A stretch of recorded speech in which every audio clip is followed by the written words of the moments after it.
Thank you, Casper. Thank you, everyone, for joining us today. Art Basel Conversations. It's been quite an exciting week. I'm very grateful for both of our guests. This is an artist talk, and I'm very grateful for Haegue Yang to be with us today. Thank you. And she's in conversation with the curator of her most recent major retrospective at the Ludwig Museum, Yilmaz Dziewior. Dziewior. All right, so let's have a warm welcome for both of them and have a wonderful talk. Thank you very much. No, I'm supposed to say something else. Before they start talking, we're going to show a short clip of a film called Dress Vehicle. So just hang on a second while that gets going, and then the conversation. I think he's just going to, are you just going to run it? Yeah, okay, great. Thank you.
Yeah, thank you very much. My name is Yilmaz. I'm the director of the Museum Ludwig in Cologne and had the pleasure to curate the exhibition by Haegue Yang in Cologne. And now the first slide would maybe come up. Maybe not. It's the first survey of the work of Haegue Yang at the Museum Ludwig, and it's the title ETA 94 to 2018, and at the same time Haegue Yang won the Wolfgang Hahn Prize, prestigious prize. The Gesellschaft für moderne Kunst, our supportive group, gives once a year.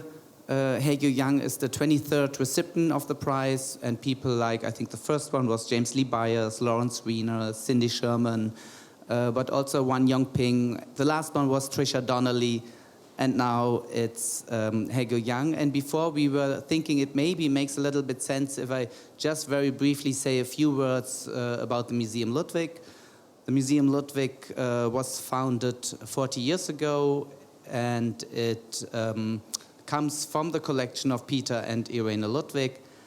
And the main fields, the main collections is the pop art collection, the Russian avant-garde, and actually we also have the third biggest extensive Picasso collection, besides the one in Barcelona and the one in Paris, the monographic. So these, and of course we have a main collection of contemporary art. I mentioned this also to contextualize the exhibition we did with Haegue Yang at the Museum Ludwig. Most of you, of course, know the work of Haegue Yang, because for me, Haegue, you're one of the artists who is really in the perfect sense global artist, like really working on a global scale as far as you're just exhibiting.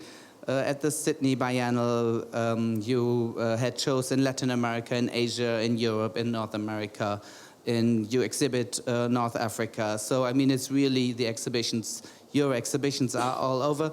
But I mentioned our institution, or what defines our institution, because also I think the exhibition we together developed for the Museum Ludwig reflects also the context in which this exhibition is shown, as so far as it's a survey. So it's sort of like very historical in a sense. This is maybe for you who have seen Haegue Yang's work surprising, because Haegue Yang is known for always producing new all over the world. And here we wanted together sort of like do a pause and reflect and see what, give a view back the last years to see your production. And for me, it was really interesting, and maybe that would be also the first question.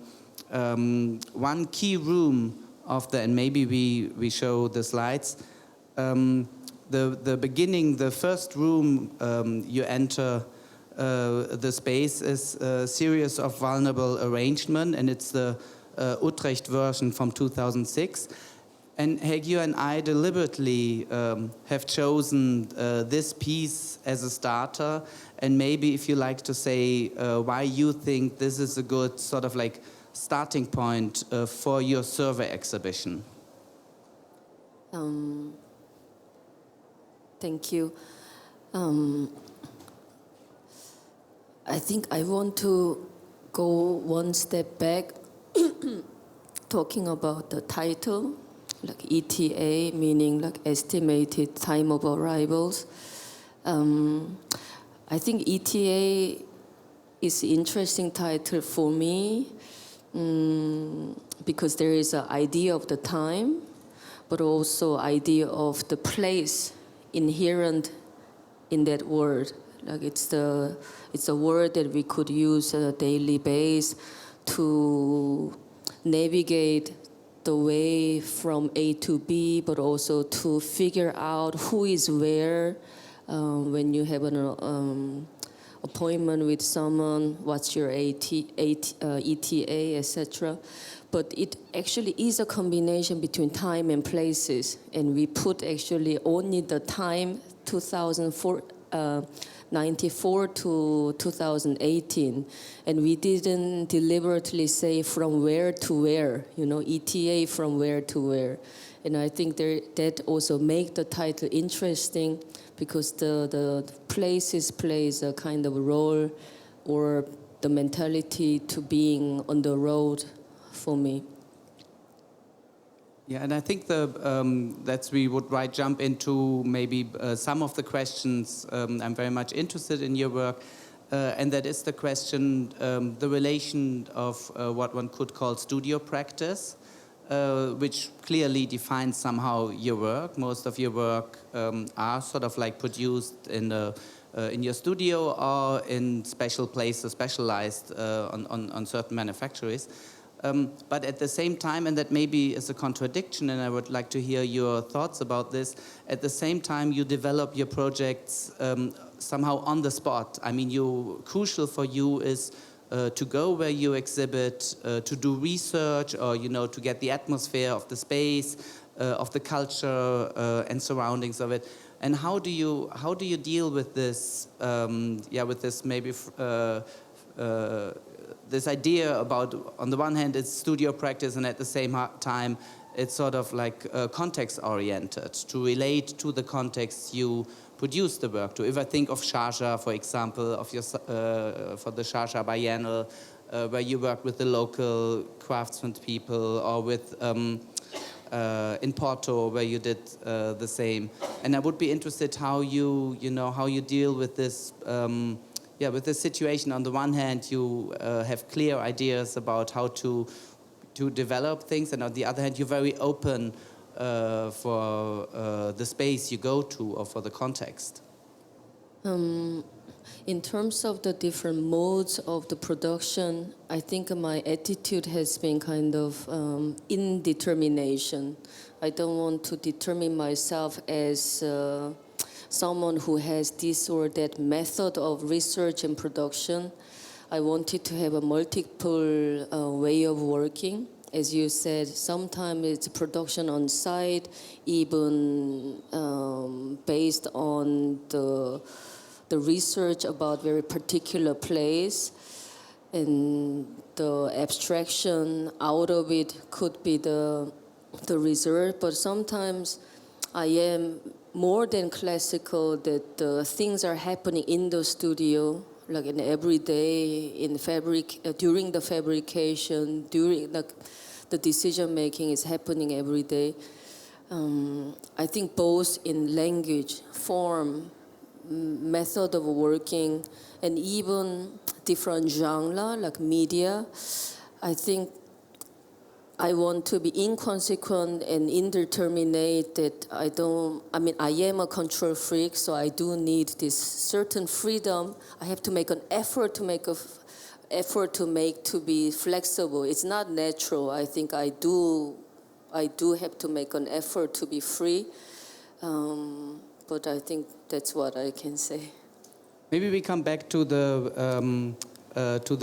installation, to the first installation, because I really like that we start with this installation, the survey of the show, because there are already so many questions and so many strategies you use in this installation, which then in the following exhibition you catch up again, and then our visitors, they come across the certain topics. And here, for sure, it's an installation which you receive with all senses.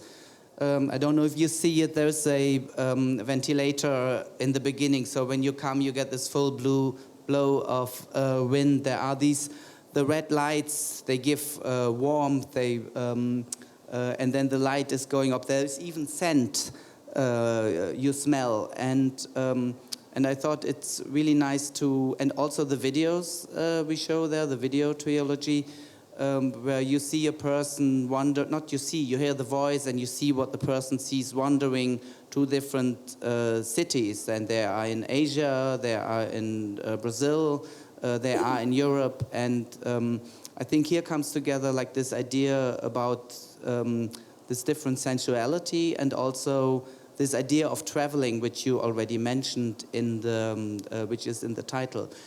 And it was also, and maybe we could talk about this, it was also the first installation where you use the blinds. And most of you, I guess, know that one of your characteristic, or what you're most well known are the pieces which the blinds, also what we've seen in the video in the beginning, the tanks video in Tate, why you use this blinds or as a method to create space. When me and Yilmaz started to work on the survey show, we had already a couple of the major work in our checklist. However, we wanted to come up with an idea for an intro, like intro before the chronology begins, before the categorization begins, like a kind of the piece that give a idea about someone, and we thought this piece seems like a mother piece of many thought and pieces follow after. Mother piece in a sense that in this installation there are elements in a very puristic way. They are not formed and articulated to build a very solid body of the work. They rather build a field. It's a very open field, fragmented field of sensorials. Partially you feel the heat, another part you smell something, humidity and heat, and the blinking light and the voice from the trilogy. They are not all coming together make one solid, compact message. They are on their own. They are like uneven field. And this puristic way of being of that particular piece make it so open and free. We thought this is the right piece for an intro. I think there was not so much discussion about why this is chosen as an intro. And as you see, we decided to open the window that you have a more than a vivid conversation with an urban landscape outside of the museum. It's not a typical white cube. The floor is with the red terracotta tiles, huge window, and so many machines are standing or suspended, and there are voice, and there are another sound of the machine, and the motor is running. It is rather a fragmented piece. And in relation to this, also, I would say the videos are very important because in the videos you get this idea of different public spaces, of different city surroundings, and you see in a way that they are in different cultural areas. And what I like about it, when you were talking about this piece also, you're talking about communities, like how you see, also you don't see people in the videos, but you see the people, and you were talking about absent community. And I would like also for this piece, but also in general, for me it would be interesting to talk with you about how these communities or these absence communities play a role in this piece, but also if we go further through the exhibition.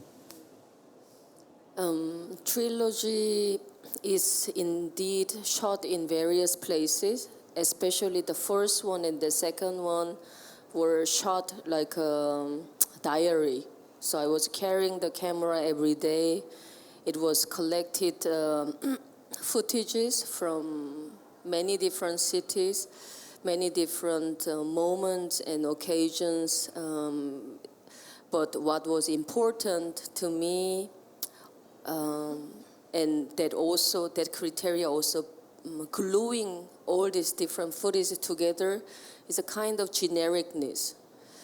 It was a street light in Amsterdam, but you don't really differentiate from the puddle in South Korea or another sunset in Brazil. Like there is a kind of like melancholy of like generic urban cityscape that they are very similar to each other, and they build very strange neighborhood to each other, even if they are so far apart and exotic to each other. And another element that really feeds and sews together this ongoing flow of fleeting places is the voice. In each video, there are different voices. The first two are recorded with a female narrator, and the last one is recorded with a male narrator. And the content, what they are talking about, is so internalized, contemplative narrative. After you have seen Trilogy, you barely can differentiate the film from one from another. and I'm explaining this, the genericness and the assemble similarity between the places, because I think the way how I understand the notion of community is based on very strange passive-aggressive commonness, and namely, when we don't have anything in common, we might have something in common. Because we are the rest, we are the negative space, what has been left over. So all these leftover fundamentally are connected with each other. Whereas every particular things build on other types of community based on their particular commonness. And these fragmented individuals and apart places, they have nothing in common, but that actually glue them together, and that's what I try to achieve. I don't know if I'm achieving that, but that's the way how I would explain maybe. And I guess that's why we also thought that's a good starter. We have 46 images and over 120 works, so but we will concentrate. I wanted to concentrate with you on the storage piece, 7 Baselites and VIP Union, and then Mountains of Encounter. This would be the way to go. Yeah, this is also an important area in the exhibition where we reconstructed the early work you reconstructed your early work, and I think it's also interesting for me to see how you somehow, I have to say, Haegue Yang studied in Seoul, did a degree there, then came in the beginning of the 90s to Frankfurt, study at the Städel there, and you went there with basically not knowing any German, but you studied there with Georg Herold. And what I think with these works, what I like a lot about these, that you can tell that you try to get to know the new surrounding you're in, the new culture, or to how to deal with this. I always call, as you know, these works sort of like the fluxus-oriented work. That's why I also like the beginning with the film Dress Vehicles, that you see Haegue Yang is not only, because I think that is the danger at the moment as you become so well known, that people see always only the objects of her, which are very beautiful.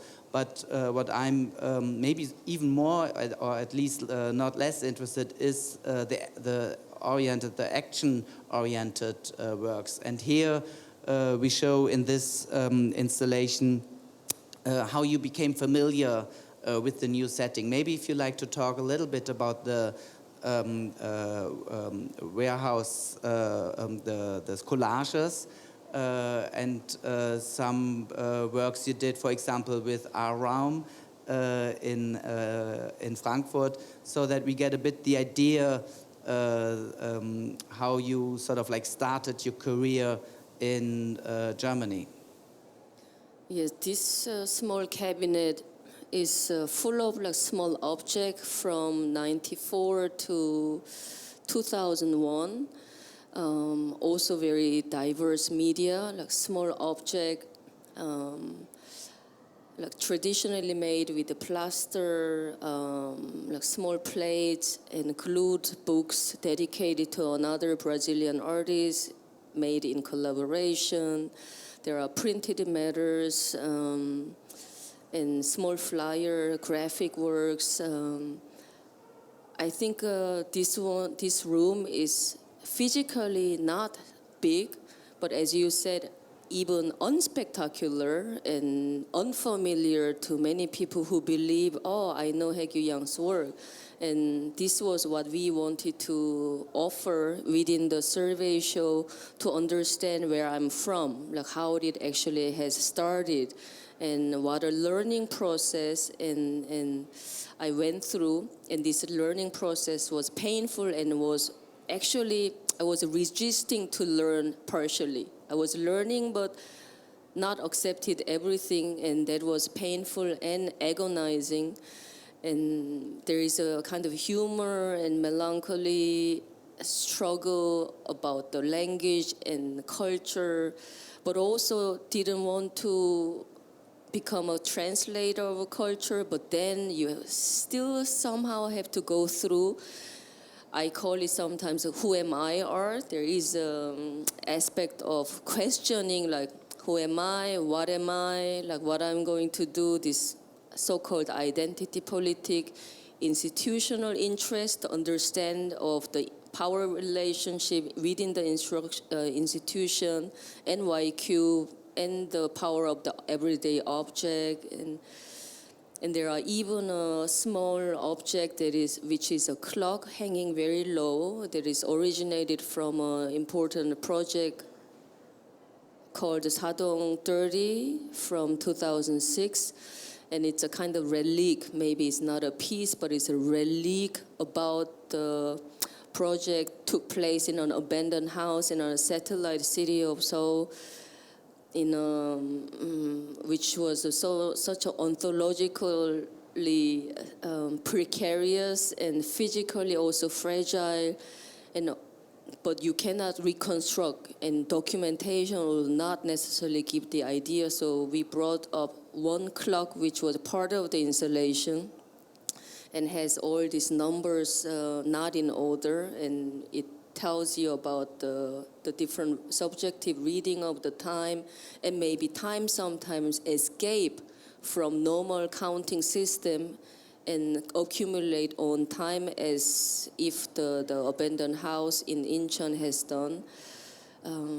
I think I think this was a kind of our achievement and what we could really offer within a format of survey show, which hasn't been offered so far in a great deal. Instead of interpreting much, I would like to invite you to come and see and maybe give me some feedback about this. You know, you are mentioning, and maybe that's one of the next slides we see, questioning questioning the system, the Western system, questioning the white cube.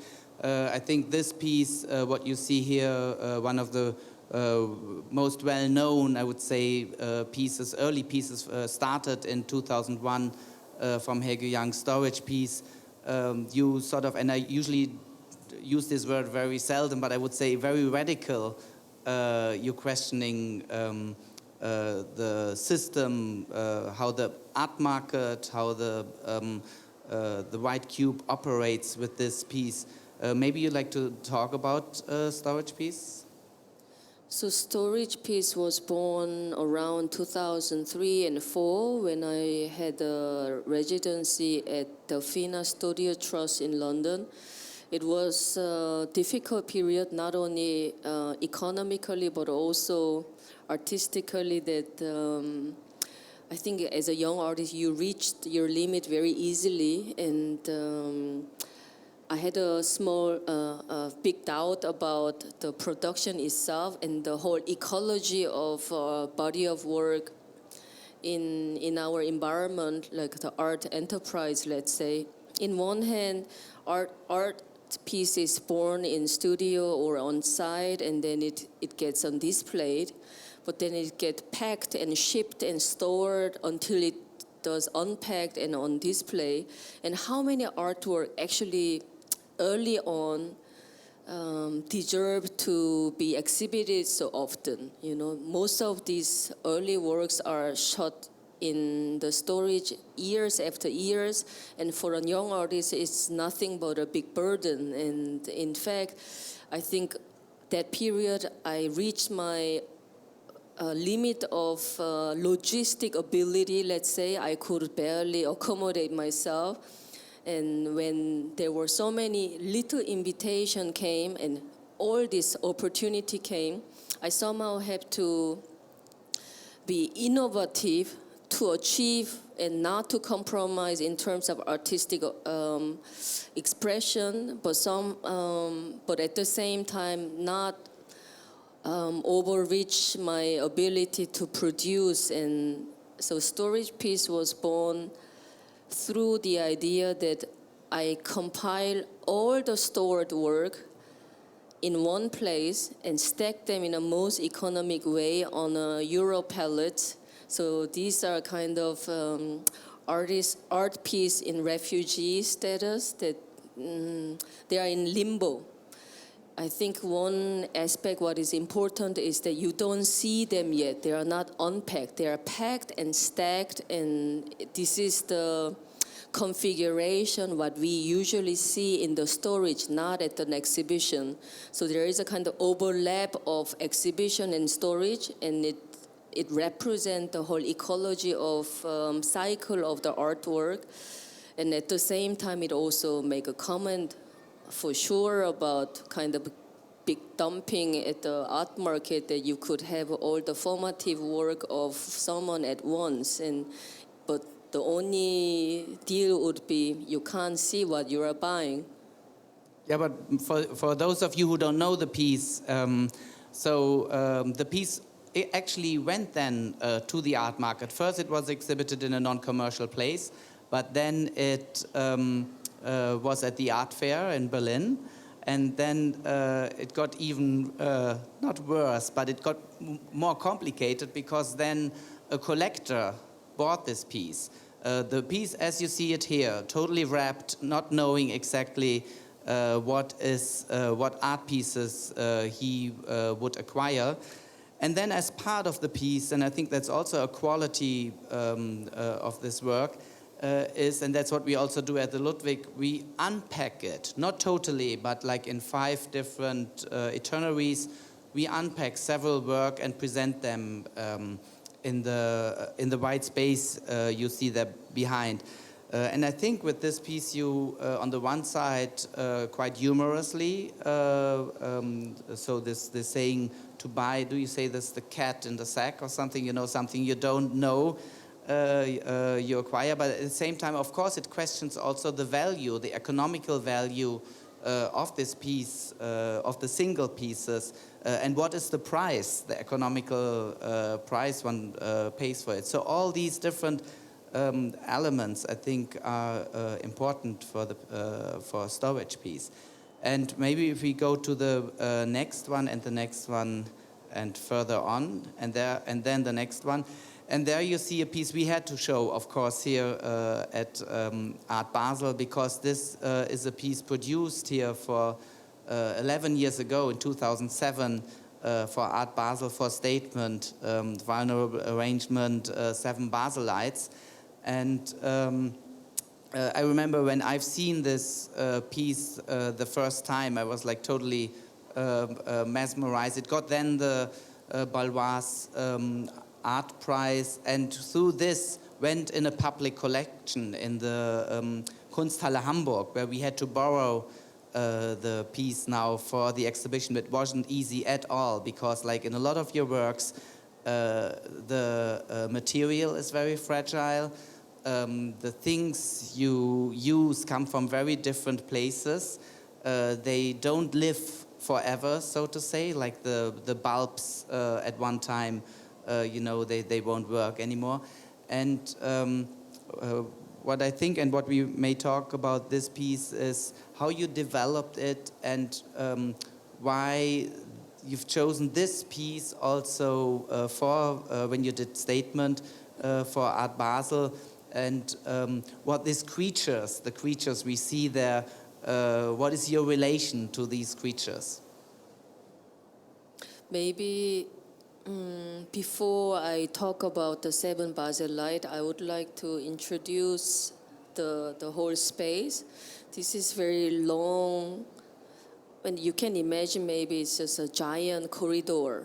It's high, it's very wide, but it's very long. And there are, as you see, like triangular walls built, and that wall articulates different groups of sculptures. And so this sculpture, we nicknamed it sometimes sculptural corridor, or a neck of the exhibition, or like a waist of the exhibition. You go through it, you could see kind of development of anthropomorphic sculpture from 2007 to 2018, like 11 years of development. And the first piece we start this corridor is the 7 Baselite. And it's a group of sculpture on IV stand, and it's tailored around with mostly cables, like colorful cables, like textile cable, different colors, and thin and thick and light bulb, different color, sometimes blinking, sometimes very small, sometimes big. These are very non-traditional sculptural material, and I think someone who has studied very classical academic fine art study, I wanted to escape, and I think there comes like unintended relationship with arte povera. Somehow this untraditional everyday life object were easier for me to experiment with. It was clear I didn't want to return to terracotta, stone, and modeling, which I learned a great deal during the college.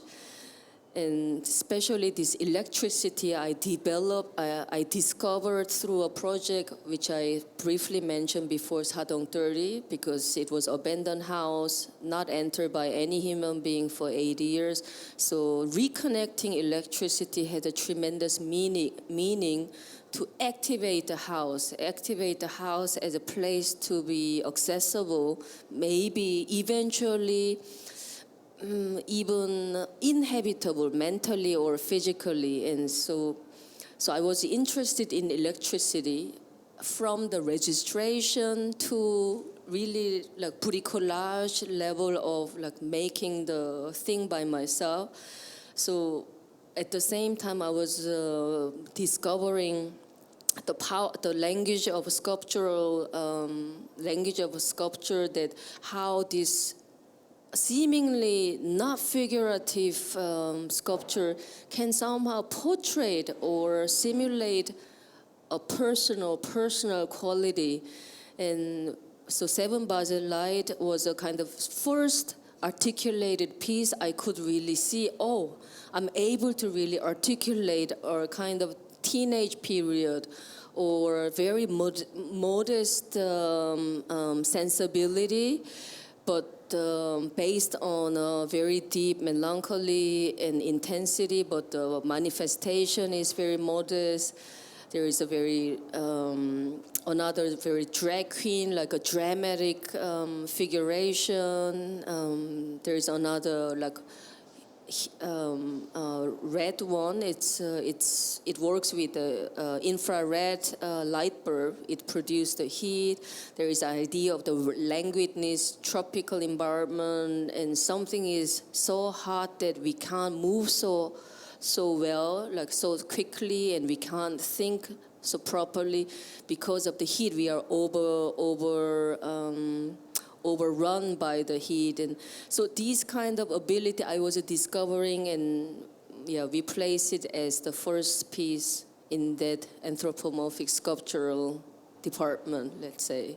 Right, and when you go through the space in the exhibition, you see what you in the beginning, what Haegue described so poignantly, this sort of like this feeling that you encounter something you're not familiar with, also cultural-wise, which maybe with Seven Baselites is not so clear, but you feel, I think one can feel it.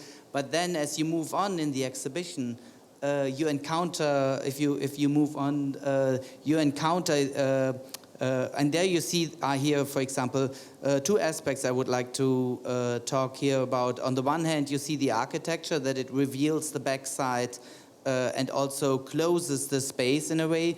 But what I thought is increased in the exhibition is what I would call, and I know that's sort of like also problematic, is what I would call the self-exoticizing of your practice. So it was in the beginning, I would say, very subtle, like with Seven Baselites. But here, for example, with this piece, you see it quite poignantly, that you see African influences, you see Asian influences in the work. But what I like so much about your work is that you sometimes overdo it, and that there's a certain humorous layer in the work, and maybe you could say something about how you deal here with cultural elements, or with maybe also expectations you are confronted with. I mean, whatever I would say right now, it maybe sounds like as if I knew at that time already, but just to make sure that I was not aware what I'm able to say, like retrospectively. The so-called light sculptures began with the IV stand, and now you see it became chunkier because I moved on to the clothing rack where I could drape more things. And then there are some so-called sonic sculpture, and then we end with the intermediate. The straw sculpture is a synthetic straw, as well as the macrame piece with the turbine van. So you see kind of the whole different category and development. The sculptures were, like making sculptures were in one hand that it's a field where I let material drive me. I was driven by the discovery of material, and they dictate me. Their physicality, their materiality, what you can do. Because they are such a non-traditional material, I really have to figure out what kind of sculpture I can constitute. So they actually dictate what way I should go around. And this way of working was natural and comforting to me that, and I think without having this rich history of sculpture, I probably could not become a sculptor, because I was, in the college at least, I was regarded as very untalented sculptor.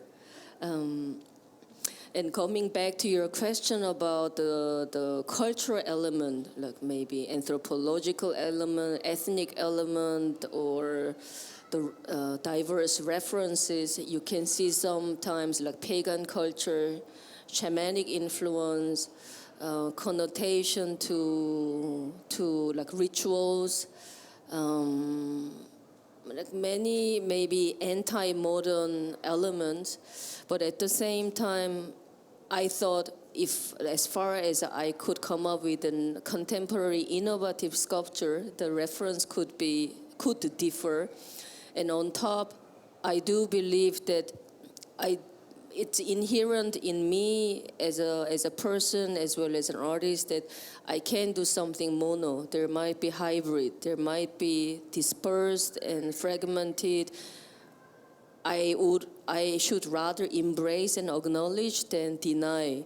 And somehow all these different languages, as well as the different influence now in sculptural language, is nothing but a result of my belief that that's my time, and that's the way how I see the world.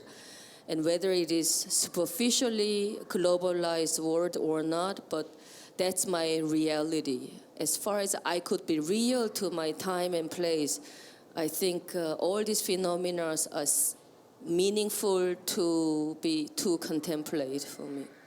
Thank you very much. I think we are sort of like at the end. You went half through the exhibition, so there's still another half. We didn't show you on purpose because we want you to come to see the show. But maybe actually I would like to end with, we're going there now, the next one. This I would like to end because, as I mentioned earlier, Haegue Yang is known for the blinds piece, is for the Venetian blinds, is known for these sculptures we were just talking earlier.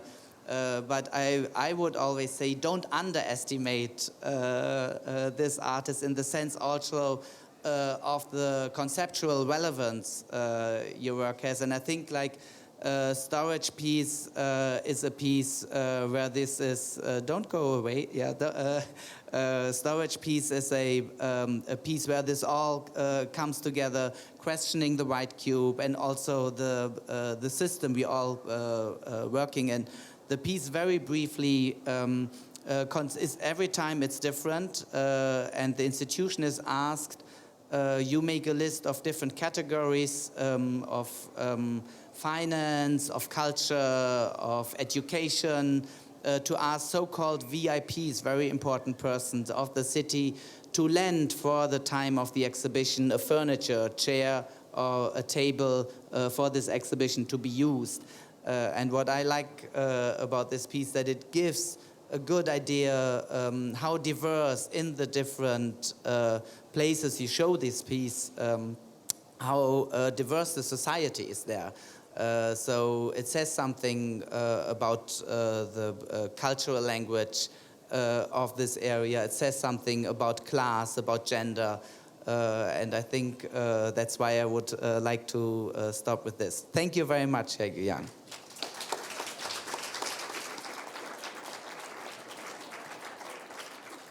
And now, of course, we are open for questions. If there is any. Or comments.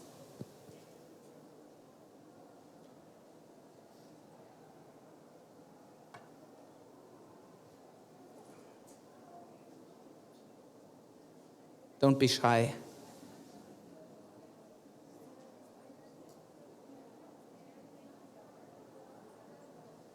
So we've said everything. Thank you very much. Thank you.